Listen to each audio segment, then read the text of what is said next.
Excuse me, doctor সাহেব আর কি একজন রোগী দেখার সময় হবে? কি রোগ? হৃদরোগ। হৃদরোগের চিকিৎসা হয় হৃদরোগ হাসপাতালে, ওখানে গেলে হয় না? মানে রোগটা একটু জটিল কি না, সেই জন্য। দেখুন, আমি এখন ইন্টার্নি করছি, এই অবস্থায় এমন জটিল রোগের চিকিৎসা করাটা কি ঠিক হবে? সরি। আসলে রোগটা যেহেতু ইন্টারনাল, সেহেতু ইন্টার্নি করা ডাক্তারের চিকিৎসা পেলে সেরে উঠবে। রোগীটিকে আপনার চোখের সামনে জলজন্ত দাঁড়িয়ে। আপনি বোধহয় প্রেম করেন না?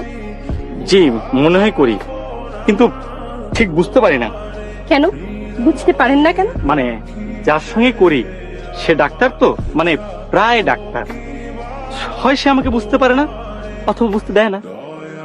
আপনার পোশাক আশাকে তো দেখে মনে হচ্ছে আপনিও ডাক্তার, মানে প্রায় ডাক্তার। জি, আপনি ঠিকই ধরেছেন। এই জন্য তো আপনার কাছে হৃদয়ের চিকিৎসা করাতে চাই। আমার ধারণা আমার হৃদয়টি আপনাকে দিলে আপনি আপনার হৃদয়টি আমাকে দিবেন। ও আচ্ছা আচ্ছা, হৃদয় ঘটিত ব্যাপার তাহলে। কিন্তু আপনি যে বললেন হার্টের অসুখ। ওই আসলে বিষয় তো একই। বিষয় তো একই না? বিষয় একই, বিষয় মোটেও এক নয়। আপনি আপনার প্রেমিকার সঙ্গে প্রেম করবেন আর প্রেমিকাকে ফাঁকি দিয়ে অন্য জায়গায় ব্যস্ত থাকবেন, এটা তো খুব কঠিন রোগের সিমটম। আপনার উপযুক্ত চিকিৎসা হওয়া উচিত। মাঝে মাঝে তব দেখা পায়।